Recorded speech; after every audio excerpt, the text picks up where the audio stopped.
This podcast is brought to you by Tethered, the makers of the most badass saddle gear that you are able to find. The most frequently asked question that I get since I started saddle hunting is really about comfort. And aside from it being more comfortable to hike in because it's lighter, it's more compact, it's more mobile. Aside from that, the question is always kind of around whether or not I'm comfortable in the tree. And the saddle is extremely comfortable. And what makes it so comfortable is that it's absolutely customizable to fit each person differently. And you don't need to necessarily be a DIY guru to customize the saddle. Simple things like adjusting your tether height in many cases will get you dialed in and kind of provide you that the comfort that you're looking for in the tree. For me, the game changer ultimately was in terms of comfort was using the Mantis recliner.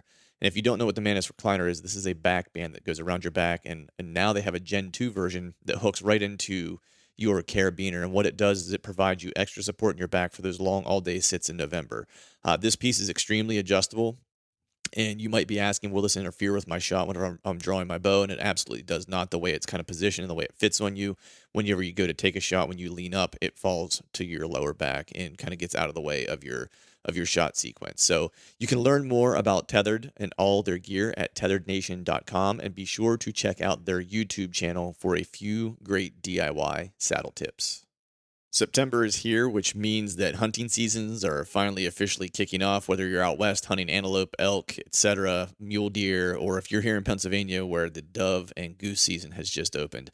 And many of us are actually doing a lot of this hunting on public lands, and the backcountry hunters and anglers are the folks who continue to help us protect our public lands, making sure that they are accessible and free to those of us that want to use those lands. And the important thing to note here is that September is Public Lands Month, and backcountry hunters and anglers are giving away a free public land owner t-shirt with every new and renewing membership on their website. And to renew or to sign up for the first time, you can head to backcountryhunters.org. That's backcountryhunters.org. After you sign up or renew your membership, be sure to follow the Backcountry Hunters and Anglers Pennsylvania chapter on Instagram, and you can follow them by following at BHA_PA. One of my favorite parts about hunting season is starting my morning with a cup of coffee, and what better coffee to start your morning with for a hunt than Skull Brew Coffee. Skull Brew Coffee Company donates 10% of their profits back to nonprofit conservation to make sure that we keep wild places wild and that we keep public lands access still accessible for all of us to enjoy. So if you dig coffee and conservation, visit skullbrewcoffee.com and pick up some coffee today and pledge your support of conservation. What is going on out there? Happy Wednesday to all of you. Hope you're doing well. Hope you're feeling fine. The weather seems to finally broke a little bit. Looks like fall is finally kind of starting to get here, which is making me a little antsy for deer season. It's been like, I think it's I woke up the one morning, I think it was like 55 degrees, heavy dew on the yard. It just kind of has that it's starting to get that deer hunting feeling. So I'm getting pretty excited about that. But not a whole at this time of year. It's like I'm kind of pretty much, I think I mentioned on one of the last podcasts, like I'm pretty well dialed in and ready to go. I'm spending some time in the saddle. A couple days a week, sometimes shooting out of it. Sometimes I'll just clip it into a tree in the yard at ground level and just sit in it and just kind of get used to it, move around that way. When the day finally comes, I'm feeling good and ready to go. Of course, shoot my bow a lot. That's pretty much an everyday occurrence. At this point, I won't say that I'm necessarily working on tweaking anything major. I'm basically going out in the yard and I'll basically say, hey, I'm going to shoot 9 arrows maybe, and that's it. I'm going to try to make those 9 arrows the best arrows I can make them. Some days I only have a chance to shoot 3, and I try to make those 3 the best arrows I can possibly make them. Just trying to make sure I'm ready to go and dialed in and feeling good for the hunting season. I don't remember if in the last podcast, I'm trying to remember if I had mentioned, I did do a camera check, and if I'm rehashing this, sorry, but I'll make it really brief. I do have a couple good deer that I found, which I'm pretty excited about.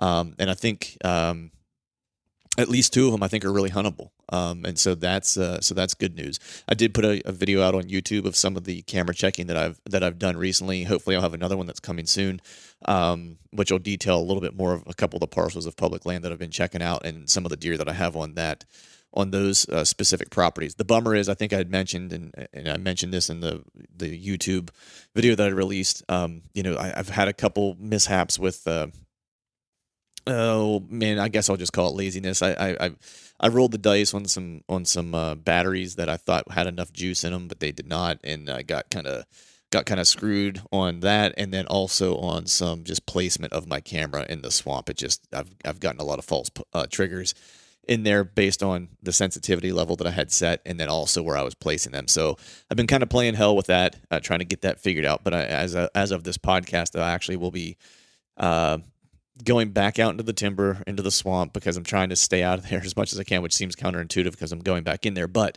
I have an Exodus render cell camera that I want to get in there, because then it'll allow me just to kind of stay out and understand when the deer are going to be huntable in that area. Because a lot of what happened last year was I was getting intel from my cameras, but I was checking them as I was going in, and so the intel wasn't necessarily timely. And I do try to hunt yearly patterns, but I still don't have a lot of info on this property in terms of how they use it. I know it turns into a ghost town later in the year, but I know that there's good deer in there, and I know that they follow a summer pattern to a degree, and so I'm trying to figure them out just a little bit this year. My plan was to get the camera in there earlier, and I did, and I didn't plan to have the battery issues and stuff that I'd had. So I really don't know much more about that piece than I knew last year, at the end of the season, and so that's what I'm hoping the cell camera can kind of help me with, is to see if there's anything that's huntable in there. That way I know where I need to be spending my time this year. So that's kind of what the plan is for today. Beyond that, the only other thing that I'm kind of considering right now is, as I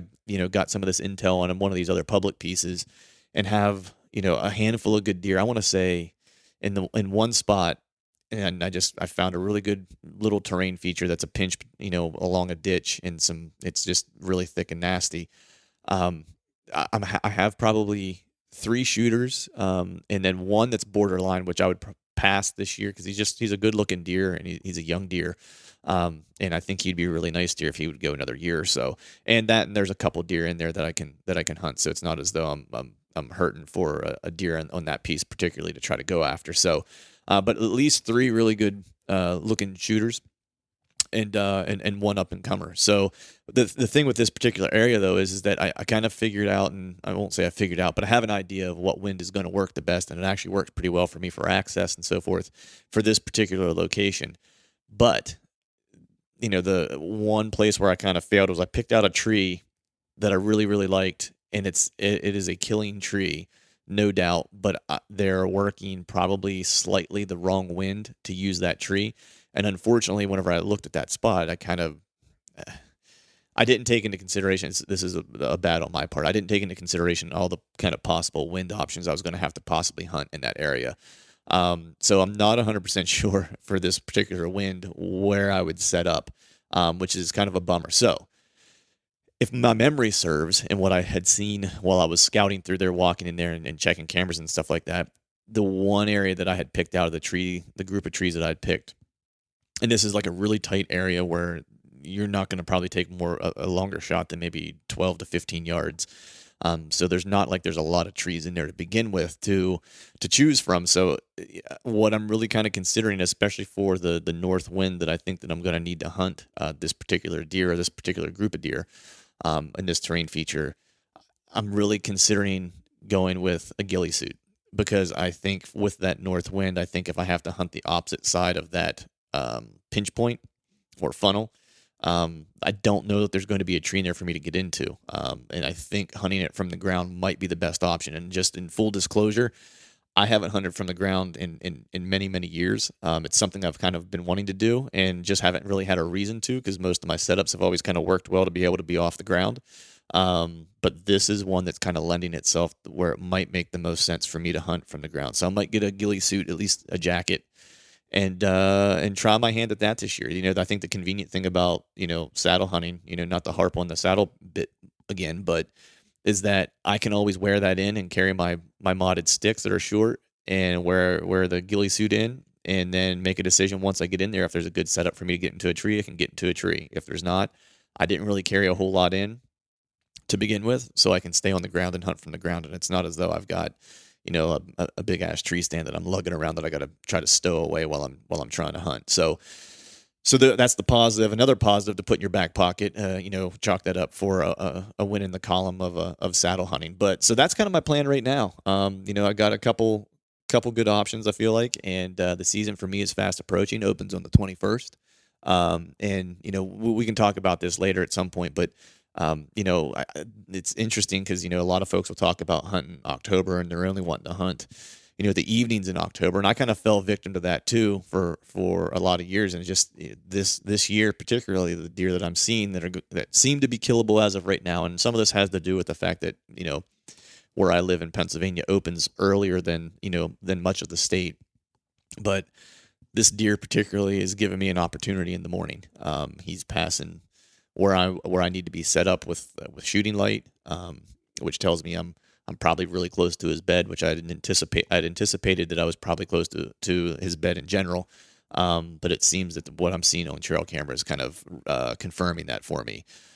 So I think a morning hunt in this piece, particularly in October, late September here and into early October, as long as what I'm watching is kind of playing out and staying true, I think might be the best bet to try to kill him. I think for the evening, the access would be really, really hard. In this particular setup, I think you could hunt other parts of this property, in an evening kind of scenario. But I will say, I was watching kind of several areas of this and scouted pretty much the entire thing over the course of the winter. And, I guess what we'll say is that not all terrain features and parts of a parcel are created equal. And so with that, I would, this one area would probably be the only area of this property that I would hunt for a multitude of reasons. And I won't get into those right now. Maybe we'll have a little bit of a debriefing as we get into the season, as I've hunted it a couple times and have a little bit better perspective. But that's kind of the game plan for me. I'm going to hang this last cell cam. That way I have some, real-time data in the swamp. And then I'm just going to kind of sit and relax here for 2 more weekends or 1 more weekend, and then get ready to get after it. And, John and I have a goals podcast that'll be coming out that we'll talk about what our plans are and stuff for our goals, which will happen next week. But, I'm hoping that what I'm seeing on camera will allow me to have some success early this year. At least that's my hope. And I think that's all of our hopes as we go into any season. So with that, I'm going to go ahead and cut this upfront off and get to the matter at hand. I have a really cool show today lined up. Super excited to have Don Higgins back on. Anytime you can talk to Don, I mean, Don is just great at killing big deer. He's got more than a couple 200-inch deer.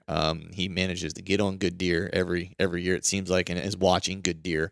He's got pretty high standards, so I won't say that he tags one every year. I don't think he tagged one last year, because he's really looking for the mature of the most mature deer you can possibly hunt. And so with this DIY report, what I wanted to do was really kind of dive into how Don approaches a season, everything from what he's doing in postseason, to scout, to get ready, what he's doing during the course of, the preseason, whether it's spring and summer, to continue to get ready for the season, what he's doing during the season, how he's, I think the one thing that I've learned in the course of doing this podcast is that when you meet guys who consistently have success and are consistently on mature deer and hunt mature deer with success, they leave no stone unturned, and they're hyper detail oriented.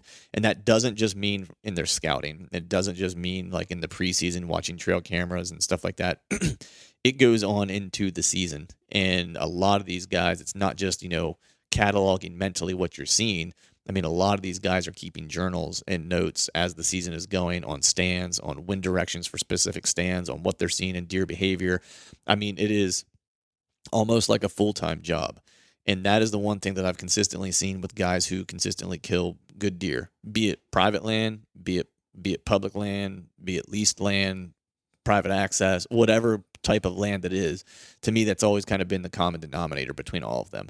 And I think you'll see that with Don here as well, as we kind of start to go through and chronicling what he does throughout the course of this, of a deer season, preseason, et cetera. So with that, today what we're talking about is really what he's doing during postseason. Now, I know this is a little bit, maybe not as relevant today as we're getting ready to walk into the hunting season right now, but I wanted to give the broad perspective of what his process is in totality, because I think, this podcast today specifically may not help you in October this year, but whenever postseason rolls around after this season, this is something that I think you will find valuable and useful as you start to go into your postseason prep after this season. Then we will certainly get to what he's doing during this time of year and during the hunting season. So with that, we'll go ahead and get cracking. One last thing to note is that John did join us for this podcast, but he had some car issues that he had to drop off partway through. So he'll be on for just a moment, and then it'll just be Don and I taking it from there. So with that, I hope you guys enjoyed it. And as always, thank you all for listening.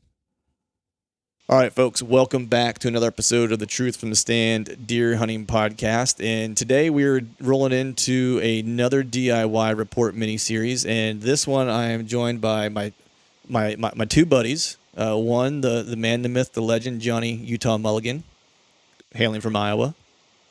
And our other guest today is none other than big buck killer, Mr. Don Higgins. How are you, sir? Good. How are you guys? Good, man. There's no rest for the weary for you, man. You just hopped off a plane straight from Texas and jumping right on a podcast. So I appreciate you not even getting any shut eye in between.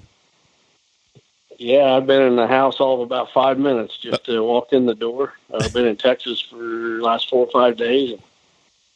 Right. Been a pretty busy summer for me. Yeah, I guess so. It's the Whitetail Woods rest for no one, I guess, is the moral of that story.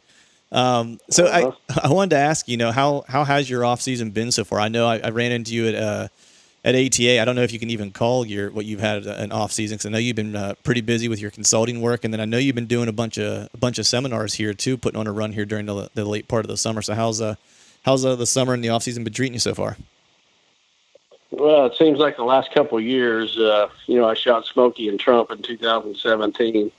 And things just kind of exploded for me after that, and there really is no off season anymore. And my off season, if you will, is about mid-September through mid-December. So, right in the middle of hunting season is my off season as far as work goes. Right. But I'm doing something with whitetails basically 365 days a year.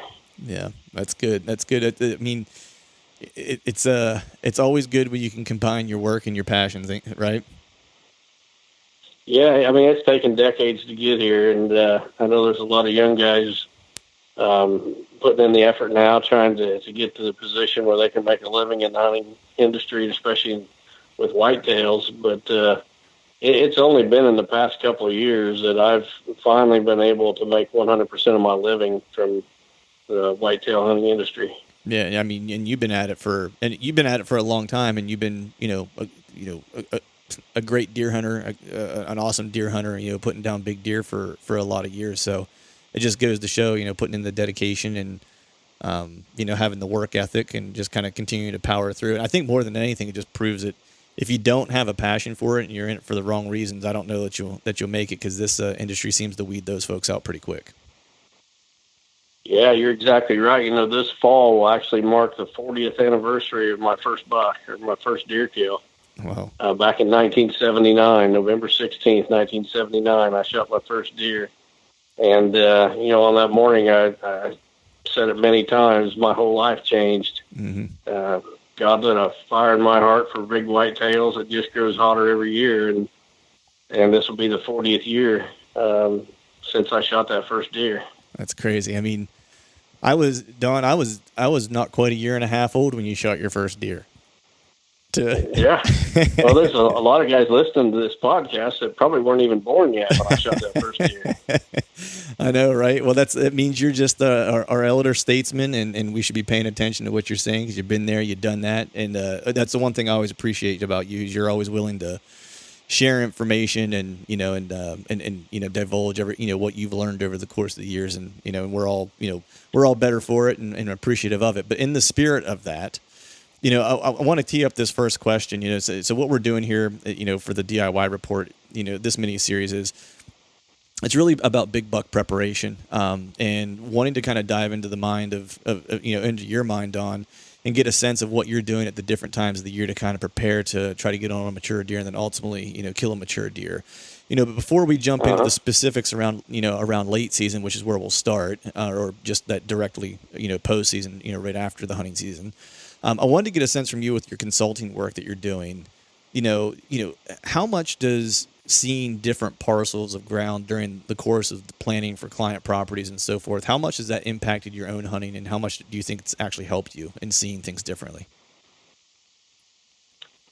Well, at this point in my hunting career, if you will, probably not a whole lot Mm-hmm. because, like I said, this is my 40th year. Actually, I've been hunting longer than that because I didn't kill a deer to my third season.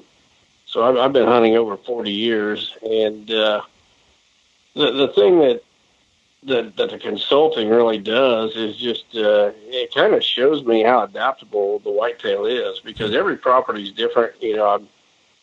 Last spring I was in 9 different states, over 50 properties, and there's a big difference from a property out in Kansas, for example, compared to one in Michigan, compared to one in Kentucky, and the whitetail is just amazing because they adapt to whatever's thrown at them and still survive and thrive. Mm-hmm.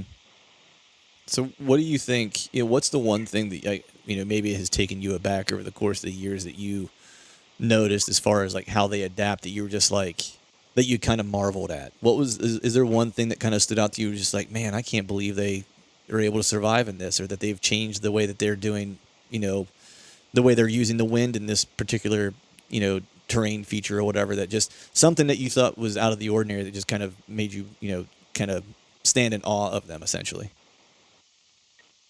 Well, I suppose it's probably in the last couple of years, it seems like I've done a lot more consulting work in Michigan. Mm-hmm. And Michigan is a pretty unique state. I mean, there's a lot of deer hunters in Michigan, and they're diehards. They're almost a different breed from the rest of the deer hunters that I deal with. And, like I've been on some smaller properties in Michigan where it seemed like there was almost as many stands and blinds on the property as there was trees. Right. Everywhere you turn, there was a stand, and it's like, how do these deer even survive that kind of hunting pressure? And, my hat's off to those Michigan guys because they're hunting some of the most pressured deer on earth, but yet even so, the deer just seem to thrive there in spite of all the pressure that's put on them. So getting to see that on numerous properties over the past couple of years has been kind of an eye-opener for me. Yeah, I know. I have some buddies in Michigan. I'm in Pennsylvania, of course, which has some pretty decent hunting pressure, and it's one of those things when you do see a big deer. I know whenever I get a big deer on camera, if I see one when I'm in the timber, you're always just kind of, at least I do. I kind of stop and take pause. I'm just like, man, I don't know how he made it. It's to see a 4.5-year-old deer in Pennsylvania is kind of a sight to be seen. If I'm being honest, Right. I can probably only say honestly, for 100% certainty, I know that I've only ever seen for sure one on the hoof, a mature buck, and that's, they're not around every corner here in PA or Michigan for that matter. But, when you're doing your consulting work, I know you're, of course, addressing habitat things and stand placements and stuff like that, and the things that people I think would usually think about whenever you're thinking about having a consultant come out and look at your whitetail property. But do you also talk to them about the different times of the year and how they might want to approach it based on how their property is set up and what all kind of goes into that? Yeah, I mean, I detail out a plan exactly what I would do if I owned the property, but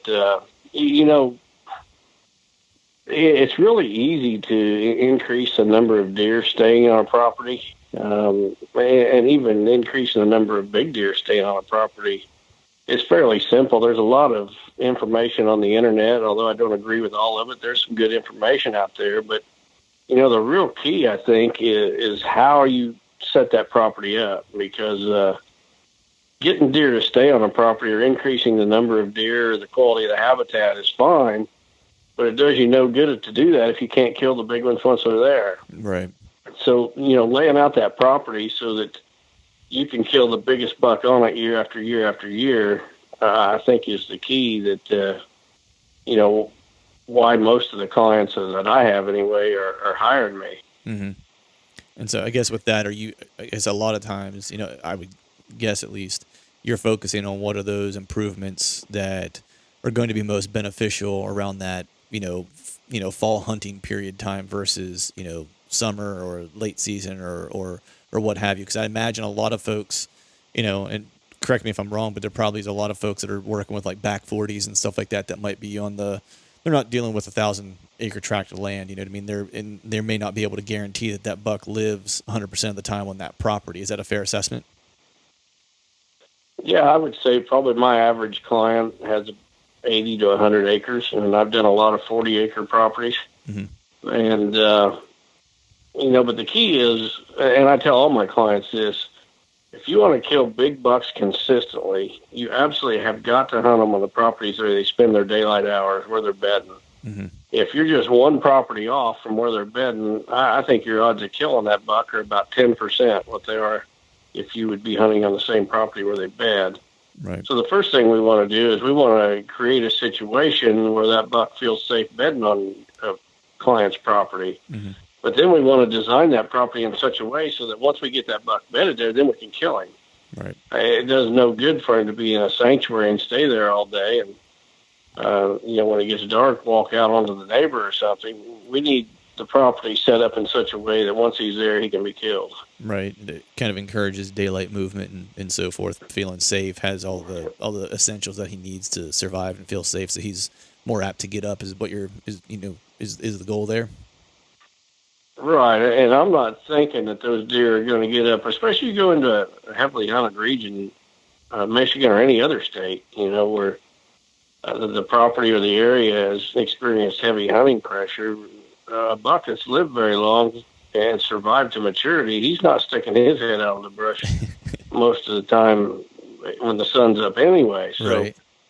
What we're thinking is just, get him to stand on his feet and move a very short distance from where he bedded.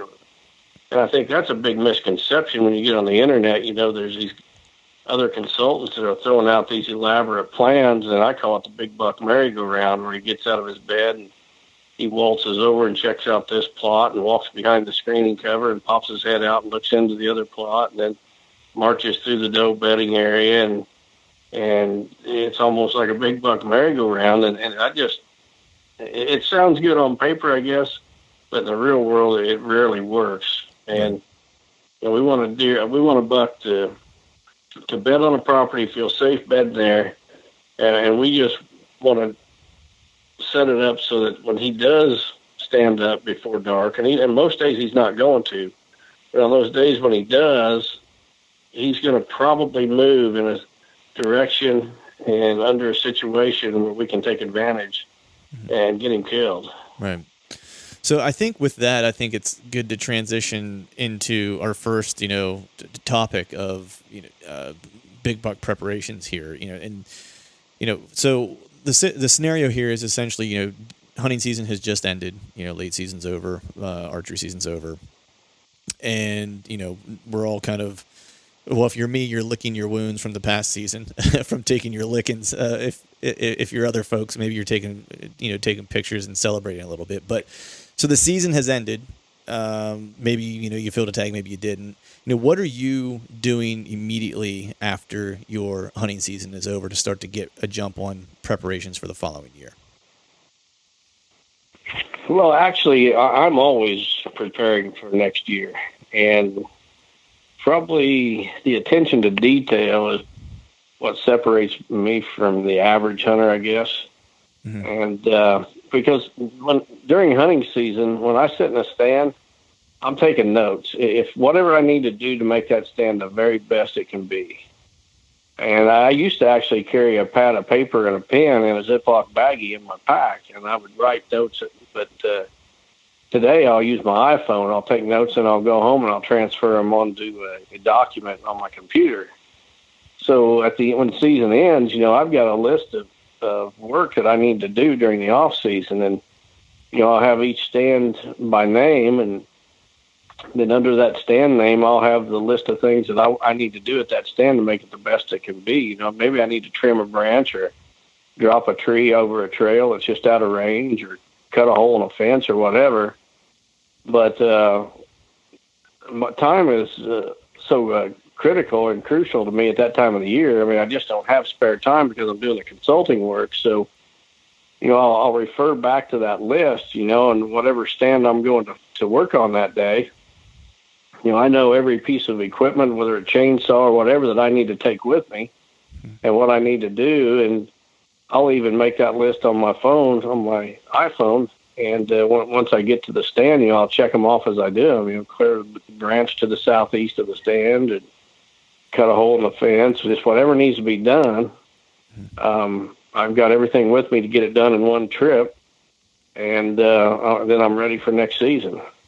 Right. I think I read. I think you might have wrote a blog article actually about about details, and that's the one place where I feel like is I kind of try to make a goal for each season, something I want to get better at, and I do it during the off season. So, a lot of times it's shooting my bow and being more handy with that. And, this year it was getting out and scouting more public ground and getting more pieces. So I have more opportunity to find the type of deer I want to hunt and I want to kill. And so I was able to do that. And then, this is one of those things that consistently I hear over and over again from guys that are successful at killing big deer is exactly what you said, is keeping detailed notes around the locations that they're hunting.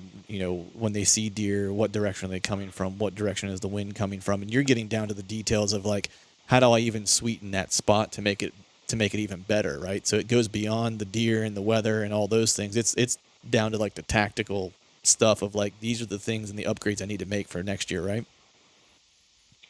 Yeah, I try to take good stands and make a good stand a great stand.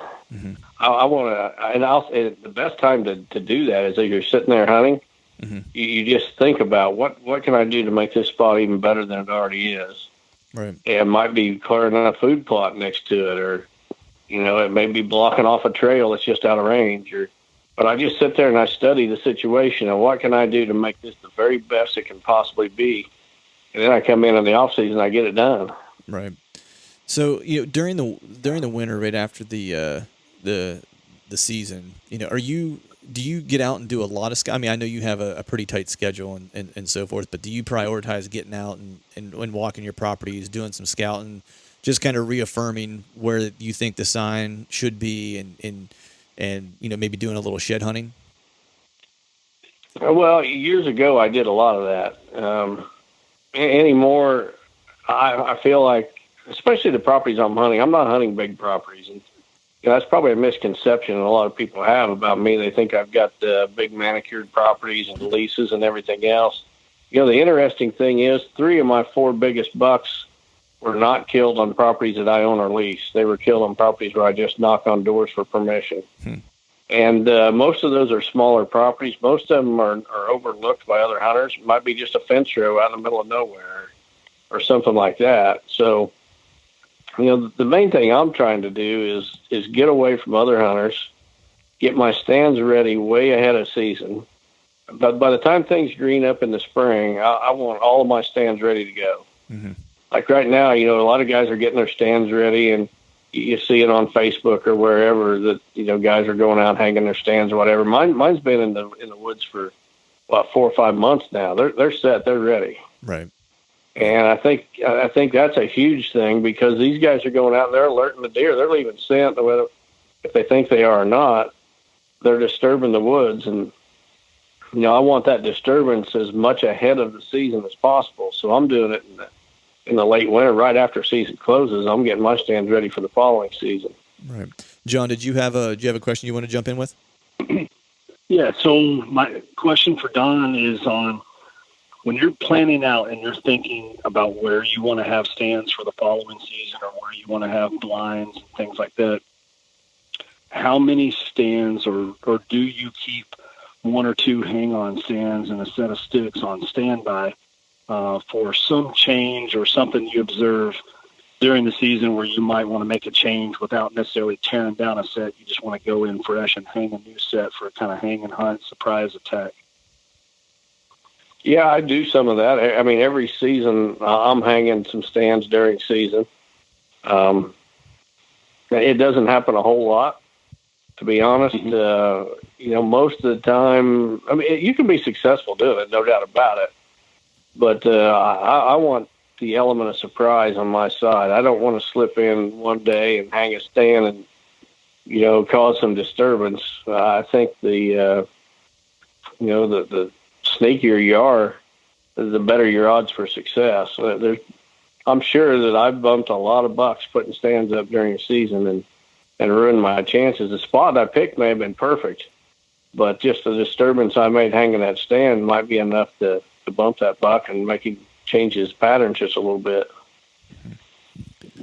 Gotcha. Nice. So you try to keep that to a minimum. It's the old theory of your first sit, your best sit, kind of is what you're wanting to operate under as much as you possibly can, right? Yeah, absolutely. That's perfect. Yeah. So whenever I want to shift gears here and talk just a little bit about, habitat, and when you're thinking about, your post season right after hunting season and you got your notepad that you've taken some notes and stuff like that. What are, I guess, some of what are the areas that you start with habitat updates, say on a parcel that you lease or own that you can make some changes to? And I understand that you would likely have a multi-year plan that you're working towards something, but what are some of the key things that you like to take care of in the winter months regarding habitat? Well, the bedding cover, first of all.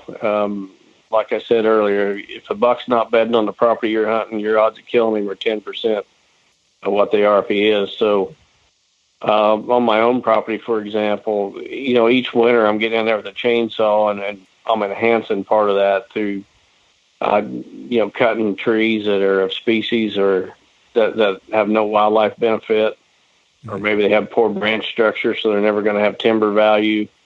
I'm just trying to always have some new thick cover on my property, and the best way to do that is with a chainsaw. Mm-hmm. So I'll do that in the winter, just to make sure that there's always quality bedding cover. And then I'm also looking at food sources and what can I do are my food plots where they need to be?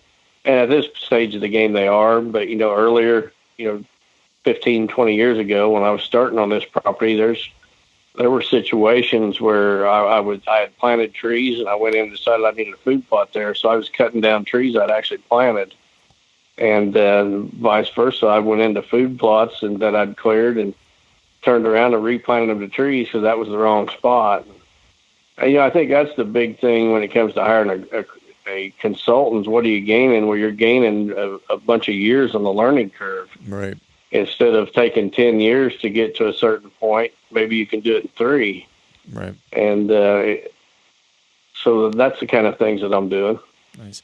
And so when you're talking about bedding cover, do you have like a rough idea, or, when you walk into a property that you like to have, 20%, 25% of a property in bedding cover, or do you just kind of let that each parcel kind of speak to you as far as like how much should be dedicated to what type of resources? Well, I like to have as much bedding cover as possible, but every property is different. So, it does you no good to like stick your bedding cover back in the back corner of the property and have your neighbor sitting on two sides of it. Right. He'd like you. So it's got to be laid out with a plan, and there really is no hard and fast rule. It's just, like some properties I go on, there may be 50% of the property is tillable acreage that's farmed. Mm-hmm. And so we're working, with only half of the acreage in cover. There's really just so many variables. There is no percentage, really. Right. Gotcha. So, as we're here in the post season, I've heard you talk a little bit about cameras. I think the last time you were on, we talked just a little bit about cameras. But are you one of these fellows who likes to kind of leave cameras out during the course of the entire year, just so you can kind of inventory who's made it through, and any new bucks that might show up late season, or post season before they drop their antlers that maybe you just didn't see earlier in the year, or do you have a strategy for that during the postseason, or do you kind of pull them out and wait till they start growing again? No, I leave them out until about mid-March when most of the bucks have shed antlers, mm-hmm. and then a lot of the times I'll go get those cameras on shed antler hunts. Okay. It's a perfect opportunity to combine 2 projects at once, look for antlers and grab those cameras. Right. And then I'll put them back out about the 1st of July. But, right. That's kind of my way of assessing what bucks have survived. I mean, by the time season ends in mid-January, to mid-March, if there's a buck on a property, you should be able to get his picture.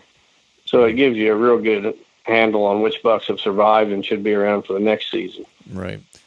Is there, during that time of year, right after the season's kind of ended, have you found anything during that time of year particularly that you end up finding the best intel?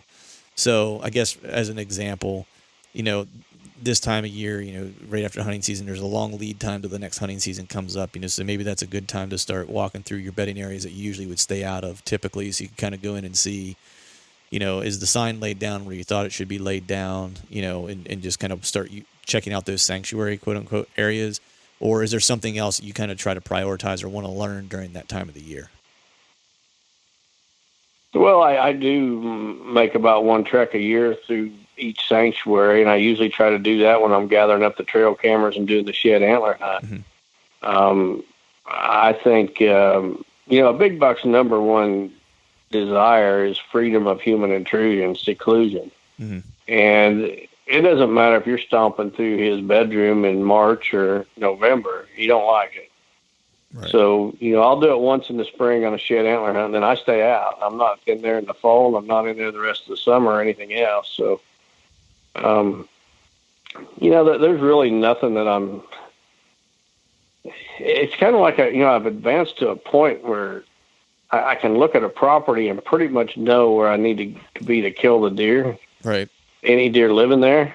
It's just a matter of, at this point in the game, it's a matter of, is there a buck there that I want to shoot?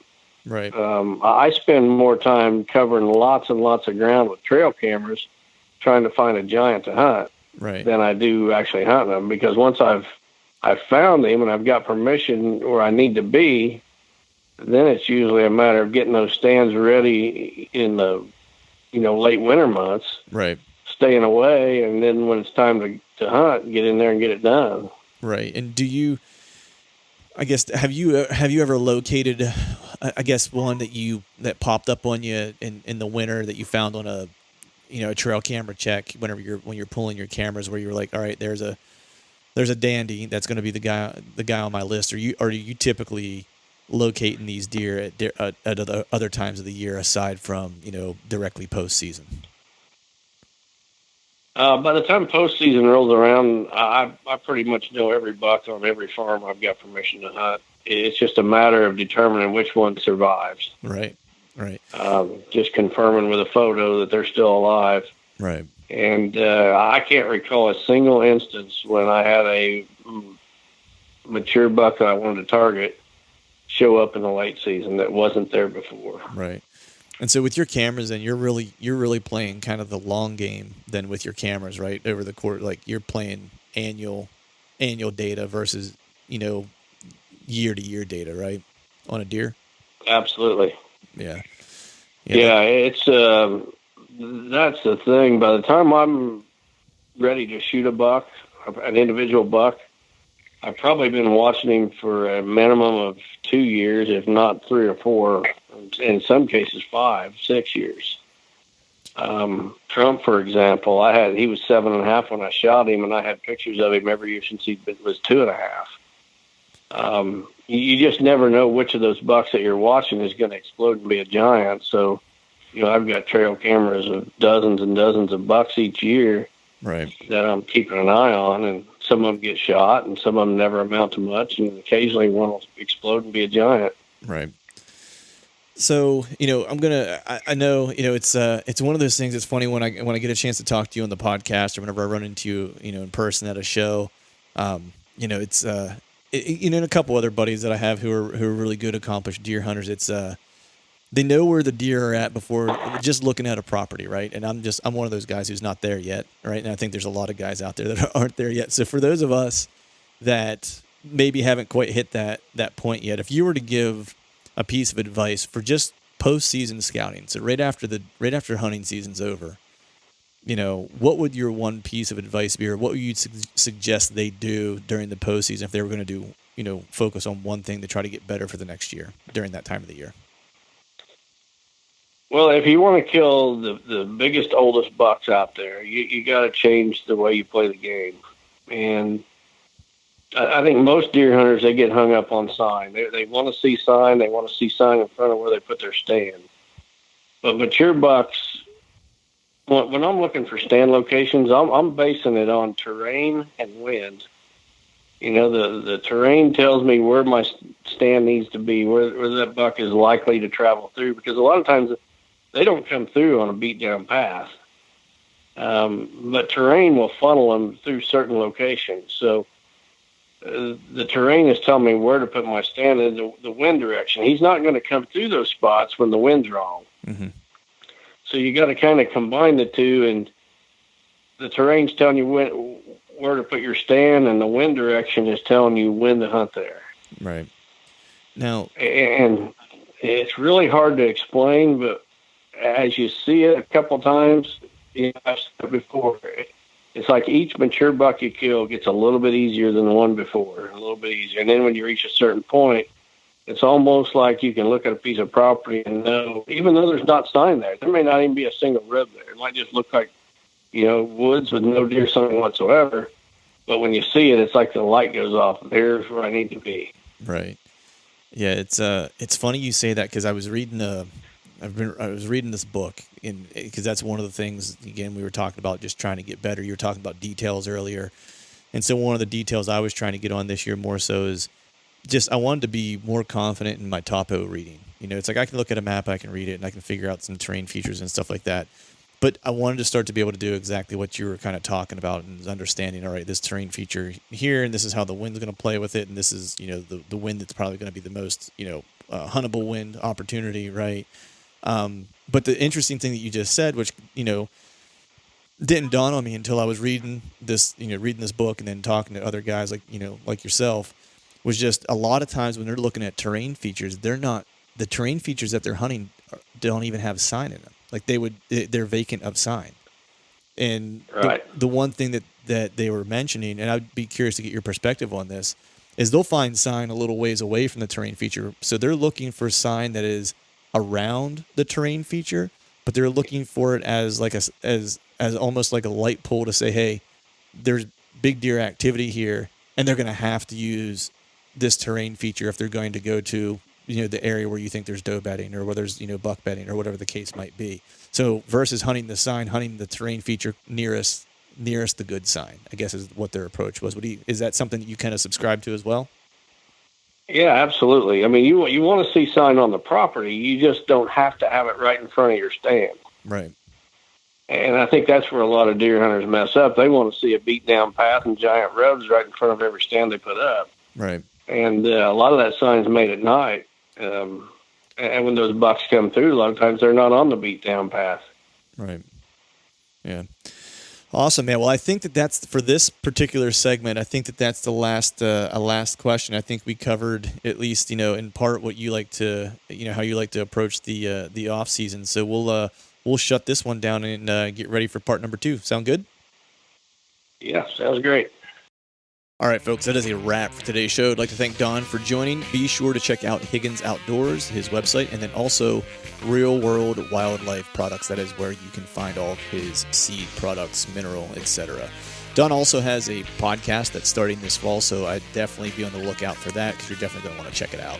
If you haven't yet, please head over to iTunes and leave the Truth from the Stand podcast a 5-star rating, and be sure to subscribe to the podcast if you haven't done that yet. And one quick thing before I get out of here is, if you're looking for a pair of quality rubber boots, be sure to check out Gumleaf USA Boots at gumleafusa.com and use the promo code TRUTH19. That'll save you some dough on some killer rubber boots. And with that, we need to give a big shout out to our partners who continue to help us make this podcast possible. Tethered, Exodus Outdoor Gear, Skull Brew Coffee Company, Gumleaf USA Boots, Obsession Bows, Ramcap Broadheads, Trophy Taker Rests, and Dead Down Wind. And until next time, we'll see y'all.